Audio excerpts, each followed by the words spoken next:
Tuloy-tuloy ang hakbang ng pamahalaan para mapabilis ang pag-aangkat ng mga magsasaka ng kanilang mga produkto. Kabilang sa mga planong itayo ang deepwater port sa Abra de Ilog sa Occidental Mindoro na pinondohan ng 2 billion pesos na nakatakdang pangunahan ng Philippine Fisheries Development Authority. Narito ang aking report. Sa planong mas mapadali ang transportasyon ng mga produktong pang-agrikultura na manggagaling sa Mindoro papunta sa Southern Luzon, Metro Manila at karatig na mga rehiyon, inihahanda na ng Department of Agriculture o DA at iba pang kinauukulang mga ahensya ang pagtatayo ng deepwater port sa Abra de Ilog sa Occidental Mindoro. Sinimulan yan sa pag-iinspeksyon ng DA, Department of Environment and Natural Resources o DENR at Philippine Ports Authority o PPA sa Abra de Ilog.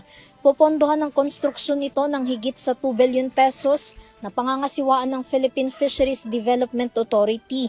Ididisenyo ang pantalan na ipatatayo bilang daungan ng malalaking cargo at container ships na makakatulong din para mabawasan ng transshipment o paglilipat-lipat ng mga kargamento sa maliliit na barko at pagpapabalik-balik ng mga ito.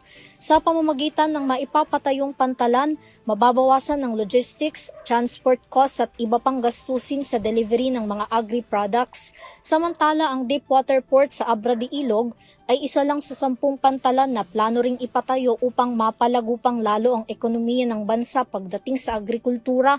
Alinsunod rin daw ito sa utos ni Pangulong Ferdinand Marcos Jr. Bahagi naman ng port ang pagkakaroon din ng finger pier, modern fish market, cold storage facility, ice plant, warehouses, wastewater treatment facilities, solar power systems at reefer vans. Inaasahan naman na aabutin ng 24 na buwan ang konstruksyon ng port sa Abra de Ilog sandaling simulan na ito. Para sa EuroTV News, Vanessa Cleofas, sumasaludo sa bawat Pilipino.